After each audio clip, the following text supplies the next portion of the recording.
Hello everyone, I hope आप सब अच्छे होंगे, अच्छा कर रहे होंगे और खूब अच्छा करिए। मैं स्वागत करती हूँ आप सबका कैरियर कोचिंग के इस ऑनलाइन प्लेटफॉर्म पे। और हम लोग काफ़ी चीज़ें पीछे पड़ चुके हैं। योजना बैच की जो प्लानिंग चल रही है वो काफ़ी फॉर्मेटिव वे में चल रही है, जिसको हम स्केड्यूल करके फॉलो करना करना शुरू कर चुके हैं, एग्जीक्यूट कर चुके हैं। और ये मुझे बताते हुए बहुत अच्छा लग रहा है कि सिर्फ कॉमर्स ही नहीं, आप हिस्ट्री, ज्योग्राफी, मैथमेटिक्स, इंग्लिश, जो भी सारे सब्जेक्ट्स हैं वो योजना बैच के तहत सब कुछ फॉर्मल वे में एक सिंक्रनाइज्ड वे में चीज़ें हमने स्टार्ट कर दी हैं। एडमिशन्स भी होना शुरू हो गए हैं। तो मैं स्टूडेंट से यही रिक्वेस्ट करूँगी कि हमारे योजना बैच आगाज़ नवचेतना का हिस्सा बने और ज़्यादा से ज़्यादा हमारे शेयर करें, लाइक करें, हमारे चैनल को सब्सक्राइब करें और जितनी इन्फॉर्मेशन, जितनी क्वेरीज आप हमसे कर सकते हैं करें। तो एक बार फिर आई हूँ मैं फंक्शंस ऑफ मैनेजमेंट को डिस्कस करने कॉमर्स में। और हम मुझे बहुत अच्छा लगता है जब भी मैं मैनेजमेंट की बात करती हूँ कि मैनेजमेंट एक वो कोर पार्ट प्ले करता है आपके लाइफ में भी, कि without management you can not able to survive properly. अगर आप एक दिन खुद को मैनेज अनएबल की तरीके से करोगे तो आप उस दिन देखोगे ना, जिस दिन आप लेट उठते हो उस दिन पूरा दिन आपका बहुत लेजी जाएगा। जिस दिन आप अपने टाइम पर होते हो, सारी चीज़ें प्लान्ड होती हैं, तो आप देखना आप अपने टारगेट्स को अचीव करते हो। तो इसलिए मैनेजमेंट बहुत बहुत ज़रूरी, चाहे वो पर्सनल लाइफ हो या फिर प्रोफेशनल लाइफ हो। नाउ ऐसे ही बातें करती रहूँगी और आपके साथ कॉन्सेप्ट करती चलूँगी। आई होप मेरा सेशन आपको समझ आ रहा होगा, आप एंजॉय कर रहे होंगे और पढ़ भी रहे होंगे। नाउ क्वेश्चंस आते हैं तो अच्छा लगता है। आज मैं लाइव नहीं आई हूँ, थोड़ा सा टेक्निकल एरर आ रहा था, ग्लिच आ रहा था, इसलिए मैं लाइव सेशन नहीं।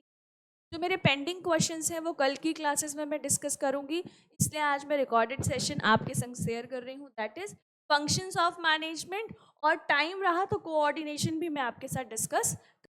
Now moving toward functions of management क्या है, इसको पढ़ना क्यों ज़रूरी है, इसकी इम्पोर्टेंस क्या है, तो इन सब पर बात करेंगे आज हम। फंक्शंस ऑफ मैनेजमेंट इसलिए पढ़ना ज़रूरी है कि जो मैं बार बार एक वर्ड बोलती रहती हूँ, कॉमर्स में, मैनेजमेंट में, बिजनेस पढ़ोगे, बिजनेस एनवायरनमेंट पढ़ोगे, ह्यूमन रिसोर्सेज आप पढ़ रहे होगे, प्रोडक्शन एंड मैनेजमेंट पढ़ोगे, कॉस्ट पढ़ोगे, अकाउंट्स पढ़ोगे, उसमें सब जगह पर एक मार्जिन गेन करना होता है, दैट इज प्रॉफिट। उस प्रॉफिट को अचीव करने के लिए एक गिवन टाइम पीरियड के लिए आपको टास्क दिया जाता है, एक होमवर्क दिया जाता है, एक टारगेट दिया जाता है।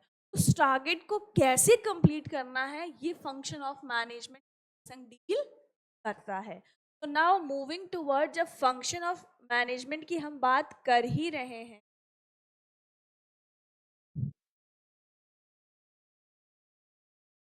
Yes, now functions of management की बात कर रहे हैं, तो इसमें कितने फंक्शंस होते होंगे, क्या ये सारे फंक्शंस परफॉर्म करने ज़रूरी है? यस। अगर 5 फंक्शंस हम पढ़ रहे हैं, 5 में से एक भी स्टेप आपने मिस किया तो आपके जो वर्क प्रोफाइल है, वर्किंग क्राइटेरिया है, उसमें कहीं ना कहीं होल आ जाएगा। ठीक है, तो जो बच्चे लाइक सिविल सर्विसेज की प्रिपरेशन कर रहे हैं, बच्चे net, JRF, TGT, PGT, LT, किसी भी एग्जामिनेशन की अगर आप तैयारी कर रहे हो ना, तो प्लीज़ एक बार फंक्शंस ऑफ मैनेजमेंट को रखना, अपना टाइम टेबल सेट करना और इसी के अकॉर्डिंग अपने स्टडी स्केड्यूल को स्केड्यूल्ड करना। तो देखना आप हर दिन अपने एक यूनिट के साथ कितने क्वेश्चंस को कंप्लीट कर रहे हो, एक टारगेट सेट हो जाएगा और उसी के थ्रू आप अपनी प्रिपरेशन की और बिल्ड करना शुरू करोगे और अच्छे से करना शुरू करोगे। Next is the functions of management are typically categorized into 5 areas. मैंने बोला ये 5 पार्ट्स में बटे हैं। दैट इज फर्स्ट जो प्रोसेस है हमारा, दैट इज प्लानिंग प्रोसेस। ये सब कुछ पढ़ने से पहले, ये देखने से पहले आपने अपने मैनेजमेंट स्कूल्स में भी पढ़ा होगा, 11th-12th में भी पढ़ा होगा, आपने बीकॉम में भी पढ़ा है, आपने एंट्रेंस के थ्रू भी पढ़ा होगा, एमकॉम में भी किया होगा। और जिनके लिए नया है तब तो बहुत इंटरेस्टिंग है, और जो ये पढ़ चुके हैं उनके लिए और बेहतर होगा, क्योंकि पढ़ा हुआ है तो ये रिवीजन सा होगा। प्लानिंग क्या है? आपके अकॉर्डिंग क्या है, प्लानिंग क्या होनी चाहिए? प्लानिंग क्या होनी चाहिए और मैंने क्या समझा प्लानिंग, वो मैं आपको समझाती हूँ। मुझे ऐसा लगता है, जहाँ तक मैं आप तक रीच कर पा रही हूँ, प्लानिंग का मतलब मैम कल जो करना है उसको आज से शेड्यूल कर देना। कोई चीज़ फ्यूचर में करना है उसको पहले से ही फोरकास्ट कर लेना। अच्छा, उसके लिए क्राइटेरिया सेट कर लेना। यस, जो आप सोच रहे हो, जितने पॉइंटर्स आपने सोचे हैं, दैट इज वेरी ट्रू। अब उसी पे बात करेंगे। अब हमेशा याद रखना आप कि किसी भी वर्ड के पीछे अगर आईएनजी प्रोसेस हो जाता है, वो क्या हो जाता है? प्रोसेस हो जाता है। तो planning is a very important process of management. ये बहुत इंपॉर्टेंट प्रोसेस है, फंक्शन है, क्राइटेरिया है मैनेजमेंट का। और ये प्राइमरी फंक्शन इसलिए कहा जाता है क्योंकि ये पहला स्टेप है। विदाउट प्लानिंग हम कोई भी गोल को अचीव नहीं कर सकते। सपोज आज मुझे ये लेक्चर आपके साथ करना था लाइव फॉर एन एग्जाम्पल, मगर अगर वो लाइव नहीं हो पाया तो हमारा आईटी सेक्टर ऐसे प्रोएक्टिव होता है कि काम अगर लाइव नहीं हो पाएगा तो हम इसको रिकॉर्डेड सेशन में डाल देंगे। ऐसा हमने क्यों डिसाइड किया, प्लान किया? अगर कल कुछ वेदर का दिक्कत हो गया या कुछ इलेक्ट्रिसिटी की दिक्कत हो गई तो हमारे पास ये ऑप्शन है कि आप बच्चों तक रीच कर सकते हो। ऐसा नहीं है कि 12 बजे से आपकी क्लासेस हैं तो बच्चों तक सेशन नहीं पहुंचेंगे। ये प्लानिंग करना, that is known as planning. Future को फोरकास्ट करके, अनसर्टिनिटी को बियर करके आप चीज़ों को स्केड्यूल करते हो और गिवन पीरियड टाइम में अपने टास्क को परफॉर्म करते हो, that is known as planning. कुछ वही यहाँ भी बोल रहा है। Setting objectives and determining the best course of action. एक अच्छा क्राइटेरिया, एक एक्शन चूज करना, that is known as planning. Achieve them. This involves forecasting, setting goals and developing strategy. बहुत ध्यान से समझिए। This involves forecasting. फोरकास्ट मतलब पहले से कोई चीज सोच करके रखना। सेटिंग गोल मतलब अपने टास्क को, अपने एक लक्ष्य को सेलेक्ट करके रखना कि मुझे कौन सा एग्जाम देना है, 6 महीने बाद मेरा कौन सा पेपर लगा हुआ है। तो सबसे पहले हमने फोरकास्ट किया, जिस भी सब्जेक्ट से हम पढ़ाई कर रहे हैं, कि मैं क्या कर रही हूँ। पहली चीज, मुझे किन एग्जाम्स में बैठने की अनुमति है या कौन से एग्जाम्स में दे सकता हूँ या दे सकती हूँ, राइट। और ये हमने फोरकास्ट किया, उसके अकॉर्डिंग मैं अपने एग्जाम्स के अपने गोल्स को गोल बनाऊंगी कि मुझे, मेरा गोल नंबर 1 ये है, गोल नंबर 2 ये है, गोल नंबर 3 ये है। तो मुझे फर्स्ट अपने गोल को कैसे अचीव करना, that is setting goals. Next is developing strategy. जब हमारा टास्क गोल सेट हो जाता है तो उसके रिगार्डिंग जो हम प्लानिंग करते हैं, स्ट्रैटेजी बेसिक लैंग्वेज में अगर बोले तो रणनीति हो जाएगी। इसलिए बनाई जाती है जो कि आप एक प्रोस्पेक्टिव लेके चलते हैं ना, जैसे आप कोई एग्जाम लेके चल रहे हो, कोई इवेंट ऑर्गेनाइज करने वाले हो, तो वो एक प्रोस्पेक्टिव लेके चल रहे हो। उस टास्क को अचीव करने में ये स्ट्रैटेजी आपकी हेल्प करती है। ठीक, स्ट्रैटेजी में आप अगर एक स्टूडेंट हो, एग्जाम्स के लिए स्ट्रैटेजी बिल्ड कर रहे हो तो आप टाइम मैनेज कर रहे होगे, आप बुक मैनेजमेंट कर रहे होगे, आप सेल्फ का मैनेजमेंट कर रहे होगे, आप फैमिली मैनेजमेंट कर रहे होगे। तो आपने रणनीति बनाई कि इन 6 महीनों में मुझे इस तरीके से परफॉर्म करना है और जो गिवन टास्क है वो मुझे अचीव करना। So that is known as planning. Yes, this is known as planning. अच्छा, बहुत सारी चीज़ें यहाँ पर भी लिखी हुई हैं, जैसे गोल को सेट करना, प्लान को, developing the plan premises.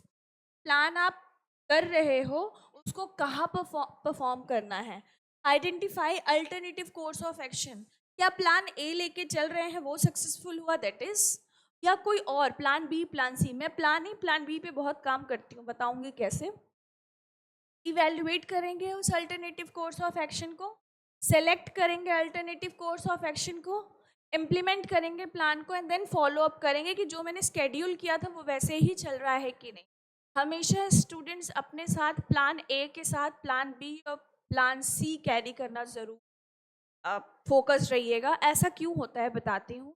Suppose net GRF का एग्ज़ाम का आप प्रिपरेशन कर रहे हो, उसके साथ आपको पता है कि आप टीजीटी दे सकते हो, उसके साथ आप बीएड के बहुत सारे एग्ज़ाम्स दे सकते हो, उसके साथ आप लाइक बहुत सारे कॉलेजेस हैं उनके एंट्रेंस एग्ज़ाम्स हो रहे हैं, उनके पीएचडी में इनरोल होना है। तो मतलब अपने लिए प्लान सेट करके रखो, जिसमें 3 प्लान ज़रूर सेट करना। प्लान ए जो तुम्हारा गोल है, प्लान बी जो तुम्हारा ही सिलेक्टिव गोल है कि अगर ये नहीं कर सकती मैं, या मैं ये नहीं कर सकता तो मैं इसमें जा सकता हूँ, बहुत लाए नहीं करता है। तीसरा ये कि इन दोनों के सिवा अगर इस फील्ड में मैं नहीं जा सकता तो तीसरा मैं ये फील्ड चूज करता हूँ तो या करती हूँ। तो इससे क्या होगा कि मोटिवेशन भी हाई है। दूसरा, कोई एक टास्क तो आपने अचीव किया, क्योंकि मार्केट में कंपटीशन बहुत हाई है। ये नहीं कह रही कि कंपटीशन बियर मत करो, कंपटीशन बियर करेंगे तभी तो कट टू कट कॉम्पिटिटर्स मिलेंगे हमको, बिल्कुल करिए। लेकिन बच्चे क्या करते हैं, प्लान ए सेट करते हैं, प्लान ए पे फोकस करते हैं, और अगर वो किसी कारणवश हम अचीव नहीं कर पाते तो they will like demotivate. Don't demotivate yourself, start doing for plan B, start doing for plan C. और देखिए कहीं ना कहीं प्लान से अगर एक भी प्लान आपका सक्सेसफुल होता है ना तो आपको खुद प्राउड फील। तो that is the developing like identify alternative course of action. मैं हमेशा प्लान ए और प्लान बी के साथ काम कर सकती। मैंने अभी आपको बताया प्लान ये था, प्लान ए ये था कि मुझे 12 बजे लाइव आना है, but due to some error नहीं आ पाई, तो मेरा प्लान बी काम कर गया जिससे मैं आपके संग जुड़ी हुई हूँ। तो दैट इज द रीजन आपको इतना एक्टिव होकर के काम करना होता है। तो moving towards my next topic, that is planning. पहला फंक्शन यानी फॉरमोस्ट फंक्शन है, प्राइमरी फंक्शन है, फोरकास्ट करता है, सेटिंग गोल करता है। ये सारे क्वेश्चंस में मिलेंगे आपको कीवर्ड्स, तो इसको बहुत ध्यान से रखिएगा ब्रेन में, ठीक। कि planning is a primary function, planning is the first function of management. Planning is like forecasting, planning is setting goal, planning is developing the goal or developing the strategy, right? Next is organizing. Organizing क्या है, arranging the resources and task in a structured manner. ये word मैं बहुत use करती हूँ ना, management में ये वर्ड बहुत काम करता है, right. To implement the plans, this include creating organizational structure, delegating the authority and allocating the resources. बहुत बहुत अच्छी लाइन लिखी है और बहुत कम शब्दों ने बता दिया। ऑर्गेनाइजिंग एक वो प्रोसेस है मैनेजमेंट का जो अरेंज करता है रिसोर्सेज को, कौन सी चीज़ कैसे करनी है, कहाँ करनी है, क्या मटेरियल, बहुत स्ट्रक्चर्ड वे में। जैसे आप यहाँ देख रहे हो कई सारे लोग लगे हुए हैं और काम को अरेंज करके, रिसोर्सेज हमारे पास हैं, लोग हैं हमारे पास, और स्ट्रक्चर्ड वे में काम को करके अचीव करेंगे, दैट इज ऑर्गेनाइजिंग। में बहुत बात करने की ज़रूरत नहीं है। काम को एक स्ट्रक्चर्ड वे में, डिसिप्लिन्ड वे में किया जाए, that is known as organizing. I hope ये दो फंक्शंस आपको क्लियर होंगे। प्लानिंग, तो हम प्लान करते हैं गोल्स को लेकर के, उन गोल को परफॉर्म कैसे करना है, that is organizing with resources के संग में, और एक स्ट्रक्चर्ड वे में करना है। लीडिंग, लीडिंग डायरेक्टिंग का पार्ट है जो कि तीसरा फंक्शन है। Planning, organizing, directing, staffing and control. Now directing को अगर लिख दिया जाए लीडिंग, तो प्लीज परेशान मत होना कि ये गलत वर्ड है। डायरेक्ट वही करता है जो गुड लीडर होता है, ठीक। लीडरशिप पे भी बात करेंगे, मेरा बहुत अच्छा और मेरा बहुत फेवरेट टॉपिक है लीडरशिप। लीडरशिप कौन सी स्किल होती है, what is leadership, why it is important, क्या हर एक स्टूडेंट में लीडरशिप क्वालिटी होनी चाहिए? यस। लीडरशिप क्वालिटी कैसे पता चलेगा कि हम एक अच्छे लीडर हैं? तो सारे बच्चे कहीं ना कहीं लोग जुड़े हुए हैं, देख रहे हैं, सुन रहे हैं, वो कहीं ना कहीं किसी एक फीचर को अपने अंदर ज़रूर पाएंगे कि हाँ मैं भी इस क्राइटेरिया में एक अच्छा लीडर हूँ या बन सकती हूँ, करके हम देखेंगे आने वाले टॉपिक्स में। The leading means directing. Directing and motivating employees to achieve the organizational goal. This involves communication, leadership, motivation, guide and inspire team members. Directing is a very core and very important function for leading the organization, for leading the people. जैसे जो task है वो हमने दे दिया, अब उसको कराना कैसे है, टाइम टू टाइम अपने वन ऑन वन एम्प्लॉयज़ के साथ मिलते रहना, उनको मोटिवेट करते रहना कि ये टास्क कैसा चल रहा है, इंसेंटिव्स की, पर्क्स की बात करना, वो कहीं ना कहीं इंगेज करके रखना, और हमेशा याद दिलाना कि आप इस पर्पस के लिए यहाँ बुलाए गए हो, आपको यही टास्क अचीव करना है। So that is leading. अच्छा, लीडिंग और डायरेक्टिंग जो है मैंने बता दिया सब्स्टिट्यूट वर्ड्स है, और डायरेक्टिंग में ही लीडरशिप है, आप पढ़ेंगे।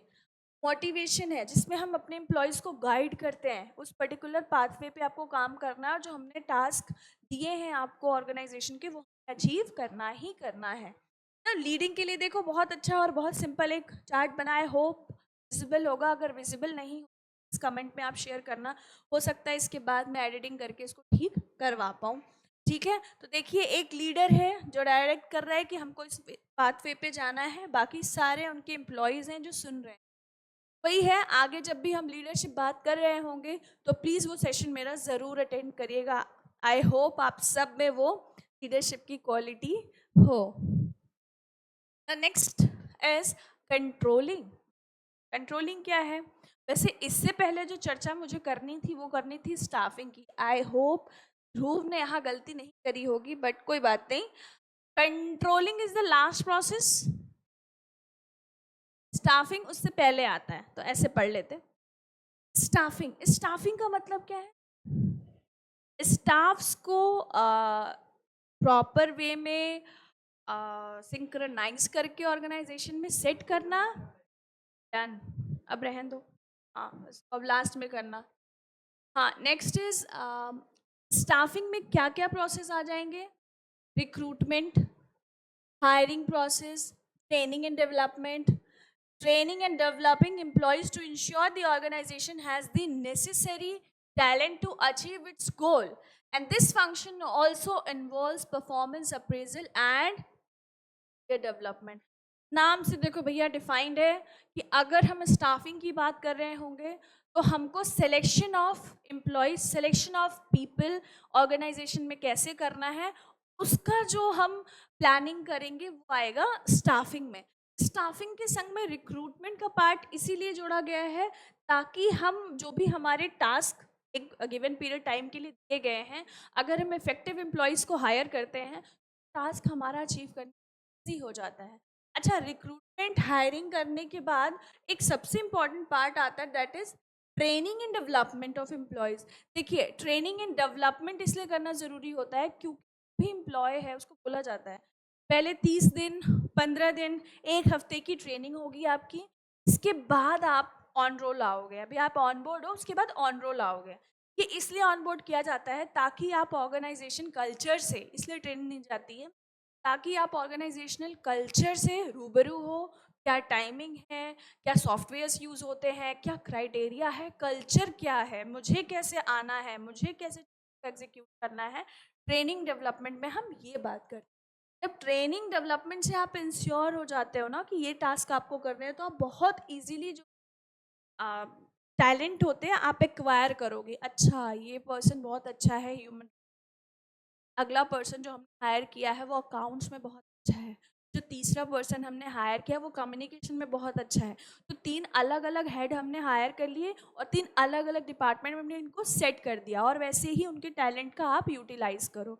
यही है स्टाफिंग का मेन रोल। और स्टाफ्स अगर आपके अच्छे होते हैं ना तो परफॉर्मेंस ऑटोमेटिक अच्छी होगी और आपको अप्रेज करने में भी अच्छा लगेगा। अप्रेजल जो माउथ टू माउथ भी होता है, मीन्स आप की बड़ाई कर दो, उनको इनकरेज कर दो, वाह आपने बहुत अच्छा किया और आप अच्छा कर सकते हो, छोटी मोटी गलतियां उस पर आप काम कर लो। और एक जो होगा दैट इज मॉनेटरी टर्म में होगा कि आपके इतनी टारगेट्स अगर आपने किया तो सैलरी के साथ कुछ परसेंटेज ऑफ इंसेंटिव आपको दिया जाएगा, वो भी परफॉर्मेंस अप्रेजल का ही पार्ट है। That is online and like non monetary and monetary and career development. इसके साथ ही अगर कोई नई अपॉर्चुनिटी आ रही है उनके पास तो आप उस पर भी काम कराइए उनको कि यस। अब इसके बाद लाइक टीचर्स में क्या होता है, बड़ा अच्छा चलता है development program, that is faculty development program. Time to time होता है टीचर्स की भी ट्रेनिंग। ये क्यों ज़रूरी होता है? आने वाले टाइम में कौन कौन से टूल्स टेक्निक्स को आप यूज करके स्टूडेंट से कनेक्ट हो सकते, स्टूडेंट्स के साथ इंफॉर्मेशन शेयर कर सकते हो। That is how we are connected all. अगर ये ऑनलाइन सेशंस नहीं होते, ये टेक्निक्स नहीं होती तो शायद हम आपसे बात नहीं कर रहे होते। वही बोर्ड, वही कॉलेज, वही रूम, उसी में होते और अभी आप कहीं पर भी हो, यू आर गोइंग एक टच टू टच आप चीज़ें कनेक्ट कर सकते हो। तो that is the staffing. I hope staffing भी आपको क्लियर होगा। कोई डाउट हो please free feel talk to me, और आप कुछ भी चीज़ें आपको मेंशन करनी है आप कमेंट में लिख सकते हैं, और कौन से सेशंस आपको लेने हैं आप ये भी मेंशन कर सकते हो। Now these functions are integrated. No, अभी एक फंक्शन रह गया है, दैट इज कंट्रोलिंग। अच्छा, controlling is the last function, और इसको इसीलिए कहा जाता है controlling bring back the cycle of management. ये मैनेजमेंट की साइकिल को ब्रिंग बैक करके लाता है, मतलब वापस से जो भी प्लान किया आपने, ऑर्गेनाइज किया, स्टाफ सेट किए, डायरेक्ट किया, अब इसके बाद इसका फॉलो अप ले करके फिर एक रिपोर्ट तैयार करना, दैट इज कंट्रोल। एक बार और पढ़ लेते हैं, जिसमें पहला ही वर्ड है monitoring. Monitoring and evaluating progress towards the goal. कहाँ तक काम पहुंचा है, क्यों काम रुका हुआ है, क्या लूप होल्स हैं जिस पर हम काम कर सकते हैं। This include setting performance standards, measuring actual performance and taking corrective action if necessary. हम इसमें जो भी परफॉर्मेंस होगा क्या करेंगे, सेटिंग परफॉर्मेंस स्टैंडर्ड, उनका एक ग्रुप ग्रेड तय करेंगे, जो हमने किया था उसको एक्चुअल परफॉर्मेंस से टैली करेंगे, अगर कोई भी कमी आती है कैसे फुलफिल कर सकते हैं, फिर उसको वापस से काम करना शुरू करेंगे। This is how we are going to control. एक छोटा एग्जांपल ले लें जिससे आप समझ सकते हो कि घर में एक इवेंट है, सपोज बर्थडे है, बर्थडे पार्टी कर, किसी का बर्थडे है और आपको मिला वो मैनेजमेंट करने के लिए, तो आपने प्लानिंग कर दी, ऑर्गेनाइज कर दिया कि कहाँ ऑर्गेनाइज करना, किसको क्या टास्क परफॉर्म करने हैं, वो स्टाफिंग वाला पार्ट भी आपने देख लिया। अब बात आता है जब आप प्लानिंग, ऑर्गेनाइजिंग, स्टाफिंग कर लिए, तो लीडिंग भी आपको ही करना है, सारे गेस्ट टाइम से पहुंच जाए, हम टाइम से पहुंच जाए, सब कुछ कायदे से हो जाए। That is how you are going to lead this event. अब लास्ट में बात आती है कंट्रोलिंग, कि टाइम से सब लोग पहुंच जाए, टाइम से फंक्शन हो जाए और टाइम से डिनर हो जाए। अगर यहाँ पर कोई कमी आ रही हो तो आप वापस से उस प्लानिंग वाले स्ट्रक्चर पे जाओगे कि हमने ऐसी चीज़ें इस टाइम पे तो स्केड्यूल करी थी, हुआ क्यों नहीं, इसको फटाफट कंप्लीट। तो that is how you are going to achieve that particular वाला टास्क। तो ऐसे ही आपके मैनेजमेंट के भी टास्क होते हैं जिसमें आप कंट्रोलिंग का पार्ट यूज करते हो। सो in that way we are going to talking about functions of management. So there are 5 functions of management. functions होते हैं 5 functions of management होते हैं। I hope कि ये functions आपको clear होंगे। Planning, organizing, staffing, directing and controlling is the key element of any organization. और my dear student, बिल्कुल ध्यान रखिएगा, अकाउंट्स का ट्रायल, लेजर, डेबिट, क्रेडिट अगर रियल लाइफ में नहीं यूज़ कर पा रहे हो तो हमेशा याद रखना, इन प्रिंसिपल्स को ध्यान में रखते हुए अपनी प्रिपरेशन को सेट करना, और इन प्रिंसिपल्स को फॉलो करते करते, यदि आप कॉमर्स के नॉन कॉमर्स भी हो तो फॉलो करके देखना, अगर कॉमर्स के स्टूडेंट्स हो तो please please follow this functions in your real life, कि मेरा एग्ज़ाम क्या है, मुझे इसको कैसे ऑर्गेनाइज करना है, इसमें कौन कौन से रिसोर्सेज मुझे चाहिए, और इसके लिए लीडर भी मैं खुद बनूं और इसे कंट्रोल भी मैं खुद करूं। देखिएगा आप अपने टास्क को बहुत अच्छे से अचीव कर पाएंगे। आई होप कि आपको फंक्शंस ऑफ मैनेजमेंट क्लियर होंगे। Now these functions are interrelated and often overlap in practice, but they provide a framework for understanding the key responsibilities of managers any organization. See वही बात है कि किसी भी ऑर्गेनाइजेशन के लिए फंक्शंस ऑफ मैनेजमेंट बहुत इंपॉर्टेंट है। विदाउट फंक्शन ऑफ मैनेजमेंट कोई भी स्ट्रक्चर्ड वे में आप परफॉर्म नहीं कर सकते हैं। तो आई होप कि ये लाइन भी आपको क्लियर होगी। नाउ मूविंग टू वर्ड्स, कल एक बहुत अच्छा वर्ड मैंने यूज़ किया था, दैट इज़ कोऑर्डिनेशन। तो डायरेक्ट यहाँ पर आप देख रहे होंगे ना, फीचर्स ऑफ कोऑर्डिनेशन आया है। यस, हम फीचर्स ऑफ कोऑर्डिनेशन की बात कर रहे होंगे, उससे पहले हम बात करेंगे कोऑर्डिनेशन होता क्या है। तो जो कोऑर्डिनेशन होता है नाम से ही डिफाइंड होता है, कोलैबोरेट करके चीज़ों को काम करना, है ना, एक साथ टीम वर्क में हो करके काम करना, कोऑपरेट करके काम करना लोगों के संग में, that is known as coordination. आपके टर्म में क्या होता है आप ज़रूर मेंशन करना, चाहे एक लाइन में करना मगर करना ज़रूर। यहाँ देखिए एक जो पीपीटी है दैट इज कोऑर्डिनेशन। कोऑर्डिनेशन में एक हैंडशेक आप देख रहे होगे, बिल्कुल है। Without coordination we are unable to achieve a team work. Team task अगर है तो बिना कोऑर्डिनेशन के हम वो टीम टास्क अचीव नहीं कर सकते हैं। तो मूविंग टूवर्ड्स, यस, देखिए इतने लोग हैं, एक इलेक्ट्रिसिटी को अरेंज करने के लिए कैसे इन लोगों ने हेल्प करी और ये तुरंत लाइट को जलाया। तो ये तभी पॉसिबल है जब हैंडशेक हुआ है आपस में एम्प्लॉयर और एम्प्लॉय का। आई होप इससे थोड़ा आपको क्लियर हो। और आगे बढ़ते हैं, coordination. Coordination is the essence of management. पहले फीचर फंक्शंस में इंक्लूड किया जाता था, बट अब इसको इसलिए एक्सक्लूड किया गया क्योंकि इसके बारे में पर्सनली काम करना बहुत ज़्यादा ज़रूरी है। आप खुद देखो, आप कोई टास्क अकेले करते हो, बहुत सारे ऐसे काम हैं जो आप कर सकते हैं, मगर एक एक कोई बड़ा टास्क है जिसे आपको कंप्लीट करना है, तो उसके लिए मुझे ऐसा लगता है रिसोर्सेज की, पीपल की ज़रूरत होगी, बात करने की ज़रूरत होगी। That is the coordination. Yes, चलो अब बात करते हैं इस पर। Coordination in management refers to the harmonious integration of individual and group efforts to achieve a common goal। एक selective goal होता है जिसको हम एक साथ मिलकर के काम करें, that is known as coordination। Yes, it ensures that different departments and employees work together efficiently and effectively। Here are its key features and importance. हम आगे बात करेंगे इनके फीचर्स और इम्पॉर्टेंस पे। अगर हम लोग बात करें कि किसी भी टास्क को अचीव करने के लिए, इसमें बहुत अच्छा लगा है कि group efforts to achieve a common goal. Coordination जो मैक्सिमम आपको बिल्ड करना है वो करना है ग्रुप एक्टिविटी में, टीम एक्टिविटी में। एक इंडिविजुअल के लिए कोऑर्डिनेशन बहुत इंपॉर्टेंट रोल प्ले नहीं करता, बट अगर आप ग्रुप में काम कर रहे हो तो हर एक इंडिविजुअल के लिए कोऑर्डिनेशन बहुत ज़्यादा ज़रूरी है। जैसे 6 पीपल का ग्रुप है हमारे पास और हमको एक टास्क दिया गया कि प्रोडक्शन करके आपको इसकी मार्केटिंग करनी है, ठीक। अब इन 6 लोगों में 3 लोगों को फील्ड पर जाना है और 3 को बैकअप में रहना है। अब इसमें 1 या 2% चाहते हैं कि नहीं ऐसे कर लिया जाए, तो बाकी के जो 4-5 लोग हैं ना, 3-4 लोग हैं, उनको उनकी बात सुननी चाहिए कि क्यों वो ऐसा कह रहे हैं। अगर कह रहे हैं तो ठीक है, वो भी हमारे साथ फील्ड वर्क पे चले और हम आ जाते हैं बैकअप में। इस तरीके से कुछ कंसोलिडेट करके आपस में बातचीत करके कोऑर्डिनेट करके टास्क को करना, that is known as coordination. I hope ये भी आपको समझ, और इसको बेहतर समझने के लिए हम फीचर्स पे बात कर रहे होंगे। That is integration of effort।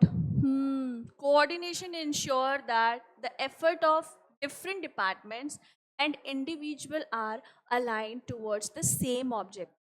अब इतनी इसमें तो बहुत ज़्यादा समझाने की ज़रूरत नहीं है, और यहाँ लिखा भी हुआ है कि इंटीग्रेशन का जो integration means coordination ensures the effort of different department. अलग अलग डिपार्टमेंट का कोऑर्डिनेशन को बिल्ड करके, like top, middle, lower level को मिला करके एक जो हम टास्क पर बात कर रहे होंगे, जिसपे हमको प्लान, जिसकी ऑब्जेक्टिव हमें अचीव करना है, that is known as integration.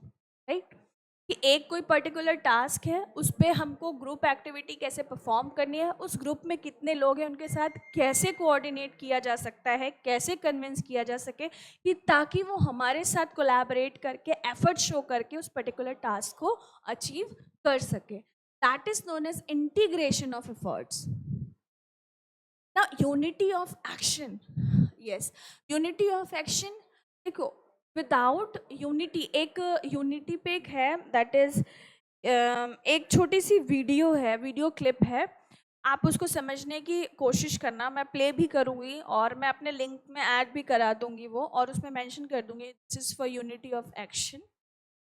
एक चींटी होती है और कोई वेव बहुत तेज़ी से चलती है, मुझे उस पर्टिकुलर वेव था या फिर कोई एनिमल है पे अटैक करता है, तो वो अकेली जब तक लड़ पाती है लड़ती है, फिर वो पीछे पलट के देखती है, उसकी टीम आती है और उस पर्टिकुलर एनिमल के लिए वो लोग कि पूरा एक साथ एकजुट होकर के एक बॉल टाइप का जनरेट करते हैं, और उस एनिमल को एक वो बड़ा एनिमल उन चींटियों से हार जाता है. So that is the power of unity of action.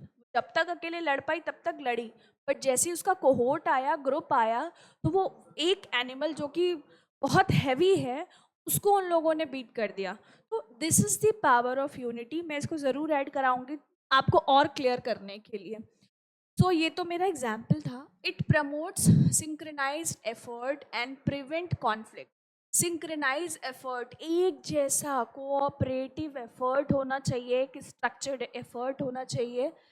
And prevents conflict. Conflict मतलब मतभेद, मनमुटाव से हम बचें, छोटे मोटे जो हो रहे हों, मिसअंडरस्टैंडिंग से बचें by aligning the activities of various department and teams. सारे टास्क, सारे काम अलग अलग डिपार्टमेंट को देना, उनसे उसका अलाइनमेंट सेट कराना, रिपोर्ट जनरेट कराना, रिपोर्ट को देखना, ताकि हम अपने प्लान को कितना काम कर पाए हैं उसको देखना. That is known as unity of action. I hope ये भी आपको क्लियर होगा, जिसमें unity of action, unity of time, unity of place, ये सब कुछ इन्वॉल्व होता है. The next is continuous process. Yes, coordination is the continuous process. How it is a continuous process? अगर आप टीम वर्क परफॉर्म करते हैं तो कोऑर्डिनेशन कभी भी छोड़ा नहीं जा सकता. जैसे coordination is an ongoing process. My dear students, ये जो बता रहा है यहाँ पे, ये ऑन गोइंग एक्टिविटी है, इसको कभी रोका नहीं जा सकता. दैट प्रसिस्ट थॉट the life cycle of an organization and activities rather than being a one time task. जो कंटिन्यूस प्रोसेस होते हैं ना, उसको काम को करने में भी अच्छा लगता है. जैसे फॉर एन एग्जाम्पल, आप हर दिन अपने शॉप को ओपन करते हो, जो भी आप जिस चीज़ का बिजनेस करते हो, लगातार 5 दिन 3 दिन आप उसके बंद करके देखो आपको क्या एफर्ट मार्केट से मिल रहा है, क्या रिपोर्ट आपको कस्टमर से मिल रहा है. आप देखना, अगर आपके 25 कस्टमर्स बने हुए हो ना, रेगुलर आपके पास 25 से 30 कस्टमर आते हैं, अगर आपका बिजनेस, आपका शॉप 5 से 6 दिन लगातार बंद हो जाता है, आप देखना उसमें कमी आएगी और ये वाली लय पकड़ने में थोड़ा टाइम लगेगा. ये सिर्फ इस वजह से होगा क्योंकि कंटिन्यूस प्रोसेस है कोऑर्डिनेशन. और कोऑर्डिनेशन टास्क जो है विदाउट इसके परफॉर्म हो ही नहीं सकता. इसलिए हमेशा याद रखना, coordination is a continuous process. अगर क्वेश्चंस में पूछा जाए तो प्लीज़ दिमाग से टिक करना कि yes, coordination is a continuous process. Next is, ये परवेसिव है. परवेसिव का मतलब होता है यूनिवर्सल एक्सेप्टेबल. परवेसिव फंक्शन इसलिए है कोऑर्डिनेशन क्योंकि इसको कभी भी ये नहीं कहा जा सकता कि इसको फॉलो नहीं करना है, इसको फॉलो करना ही करना है. अच्छा, it is required at all level of management and across all functions of the. yes, मैंने बोला आपको कि परवेसिव है, तो management is a pervasive function. yes, it is a pervasive function. क्यों? क्योंकि ये सब जगह एप्लीकेबल होता है, इसको कोई भी डिनाई नहीं कर सकता कि हम इसे फॉलो नहीं करेंगे. मैंने बात करी थी मैनेजमेंट की कोई भी एक्टिविटी हो उसको फॉलो करना है, पर्सनल या प्रोफेशनल लाइफ में, दोनों के लिए ही हमको इस प्रोसेस को फॉलो करना बहुत ज़रूरी है. तो यस, कोऑर्डिनेशन इज परवेसिव. अगर कोई पूछता है कि कोऑर्डिनेशन कंटिन्यूस प्रोसेस है, यस. यूनिटी ऑफ एक्शन है, यस. अगर कोई कहता है, क्वेश्चन में आता है कि इस कोऑर्डिनेशन का नेचर जो है वो परवेसिव है, बिल्कुल.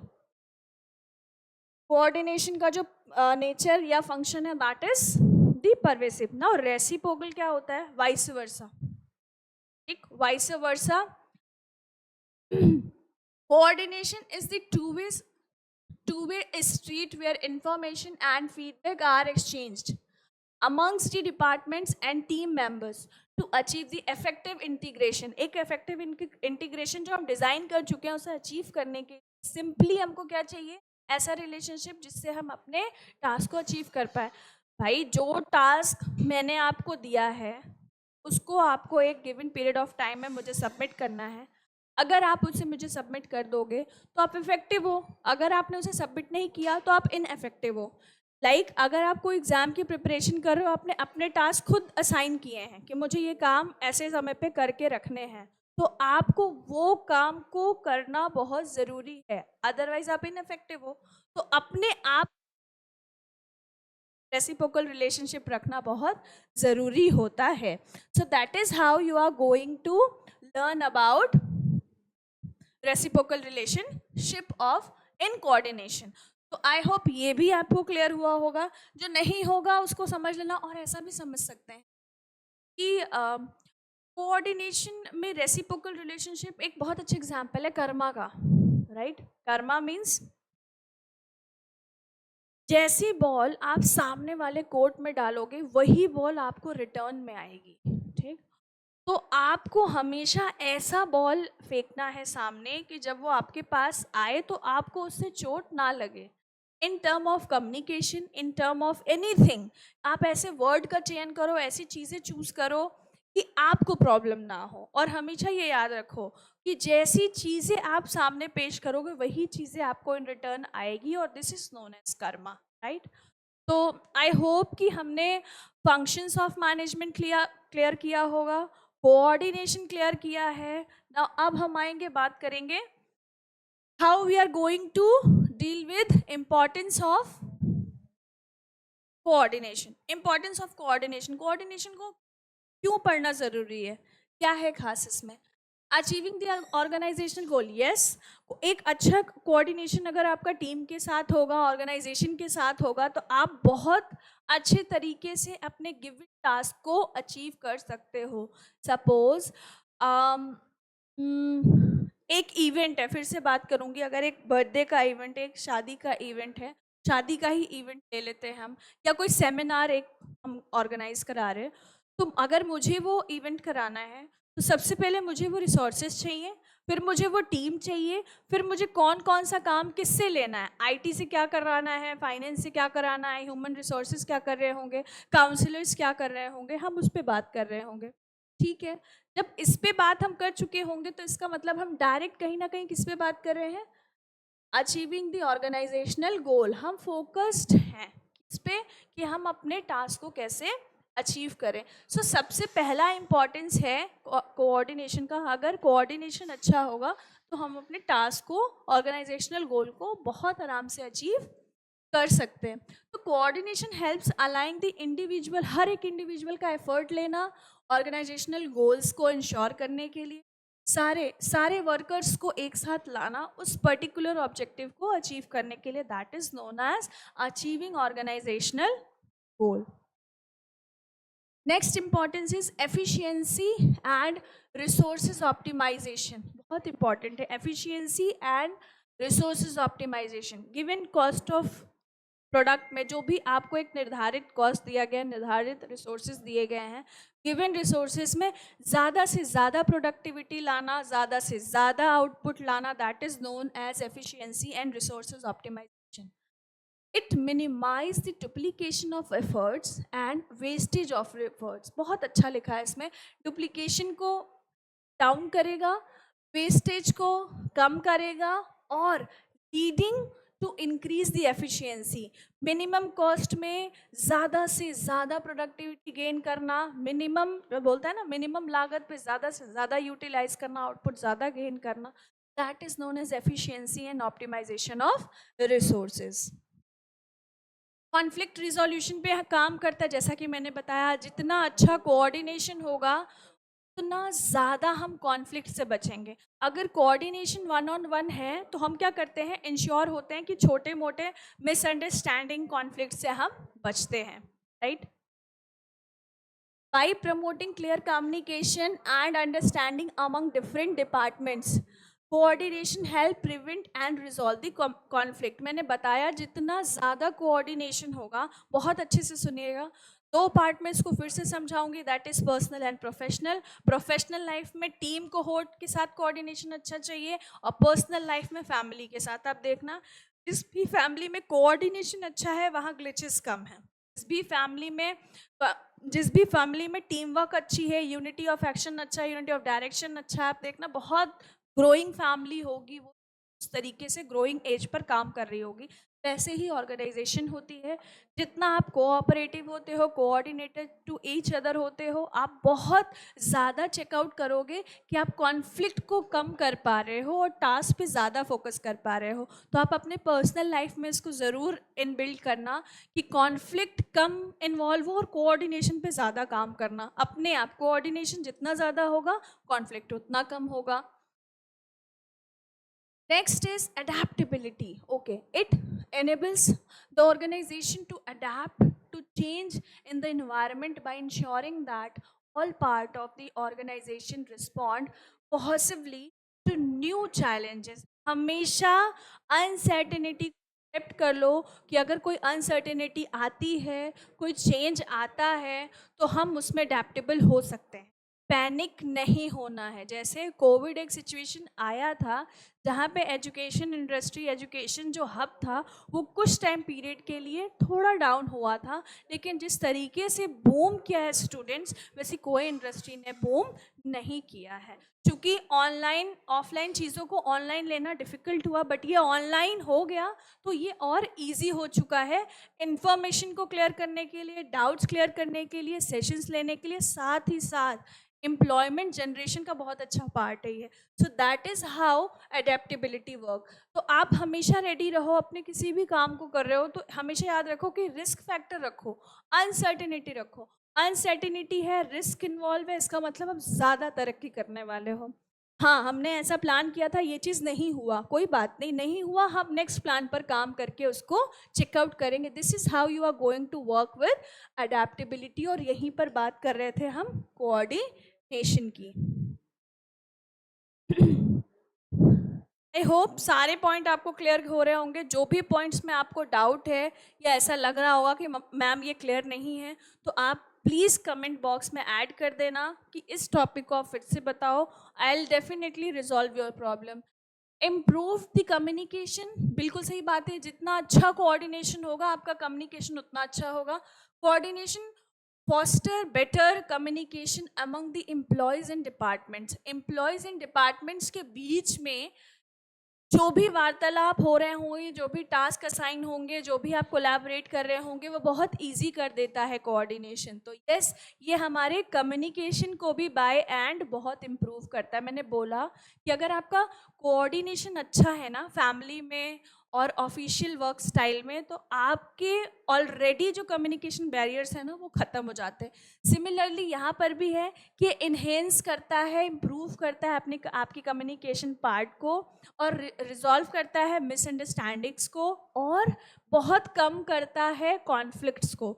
Yes, in that way we are going to improve our communication here. तो आई होप ये भी आपको सेशन अच्छा लगा होगा और क्लियर हुआ होगा। Now moving towards my last point, that in essence coordination is crucial for the smooth and efficient functioning of any organization, as it ensures that all activities are harmonized towards achieving common goal. My dear student, coordination में हर जगह आपने देखा होगा कि ये crux है जो हमने बताया कि कोऑर्डिनेशन एक एसेंस ऑफ मैनेजमेंट होता है। विदाउट कोऑर्डिनेशन कोई भी फंक्शन मैनेजमेंट का परफॉर्म करना बहुत मुश्किल होता है। कोऑर्डिनेशन जो होता है ना, वो एकता लाता है हमारे किसी भी ऑर्गेनाइजेशन टास्क को अचीव करने में, एक यूनिटी बिल्ड करता है। तो ये हमारा एसेंस था इस पूरे सेशन का, एंड आई होप आपको ये सेशन क्लियर हुआ होगा। नाउ क्वेश्चन डिस्कशन मैं बेहतर समझूंगी जब हम लोग लाइव कर रहे होंगे, तो आई गेस ध्रुव कल हम लोग लाइव हो पाएंगे। तो जो मेरे बचे हुए क्वेश्चंस हैं, दैट इज़ 20 क्वेश्चंस मेरे को डिस्कस करने थे। 15 क्वेश्चंस मैं आपके साथ डिस्कस ऑलरेडी कर चुकी हूँ, और बाकी के बच्चे 5 क्वेश्चंस और फंक्शंस ऑफ मैनेजमेंट कोऑर्डिनेशन से रिलेटेड क्वेश्चंस कुछ और होंगे जो मैं कल थ्रो कर रही हूँ, और उसको आंसर्स आपको करने होंगे। So in that way we are going to do that session. I hope कि आप सब ऐसे ही जैसे मेरा वेट करते हैं 12 बजे, प्लीज़ करिएगा, मेरे सेशंस को शेयर करिएगा, ज़्यादा से ज़्यादा पार्ट में आप जुड़िए, क्वेश्चंस करिए, ताकि मैं भी आपके संग होमवर्क कर सकूं। मुझे होमवर्क करना बहुत अच्छा लगता है, और अपने हर दिन अपने टास्क को, अपने स्किल को इम्प्रूव करने की आदत है मुझे। तो यस, कोऑर्डिनेशन के लिए ज़्यादा नहीं बात करते हैं, थोड़ी एक चीज़ बता देती हूँ। कोऑर्डिनेशन को सब कुछ पढ़ा हमने मैम, बहुत जल्दी-जल्दी हो गया, इसको एक ईज़ी वे में बता दीजिए कोऑर्डिनेशन क्या है? तो coordination is the soul of management, essence of management. Coordination के बगैर कोई भी टास्क ईज़ी नहीं हो सकता। एक एक कोई इवेंट है 50 लोगों का, आप अकेले ऑर्गेनाइज करके देखो, और एक इवेंट है कि 5 लोगों के साथ आइडिया ले करके, ऑर्गेनाइजिंग की बात करके, डायरेक्टिंग की बात करके देखो, देखो कौन सा टास्क इजी हो रहा है, किसमें आप बहुत ज़्यादा कंफर्टेबल हो रहे हो, आंसर आपके सामने होगा। तो यस, आपने पर्सनल और प्रोफेशनल लाइफ दोनों में ही कोऑर्डिनेशन का ध्यान रखें, और coordination and function of management को अपने रियल लाइफ में स्केड्यूल करें, और देखें कि आपके जो टास्क है एग्ज़ाम से रिलेटेड, बाकी और भी कुछ टारगेट्स हैं उनसे रिलेटेड, आप कर पा रहे हो कि नहीं। अगर करना तो वो भी बताना, प्लीज़ फॉलो करके देखना, मैंने फॉलो किया है, मैंने अपने बहुत सारे टास्क अचीव किए हैं इससे, तो मुझे बहुत बेनिफिट हुआ है। आई होप आप सब मेरे साथ जुड़े हो, मेरे स्टूडेंट हो, तो आपको भी इसका बेनिफिट हो। और मैं आशा करती हूँ कि आप मेरे चैनल, आप मेरे कोचिंग, करियर कोचिंग से जुड़ोगे, आप हमारे योजना बैच से जुड़ो, आगाज़ और चेतना बैच से जुड़ो, और ऑफलाइन ऑनलाइन लेने के बाद सेशंस मेरे ऑफलाइन भी होते हैं, तो ज़्यादा से ज़्यादा कनेक्टिविटी बनाइए स्टूडेंट्स, और मेरे सेशंस को ऐसे ही एंजॉय करिए। लर्निंग बाय डूइंग हम करते रहेंगे, कुछ प्रैक्टिस कीट्स भी मैं लाऊंगी, और इसी के साथ आज का सेशन मैं वाइंड अप करती हूँ। Thank you so much for stay there with me, and all the best. खूब अच्छा करिए, थैंक यू सो मच, कल मिलते हैं हम लोग।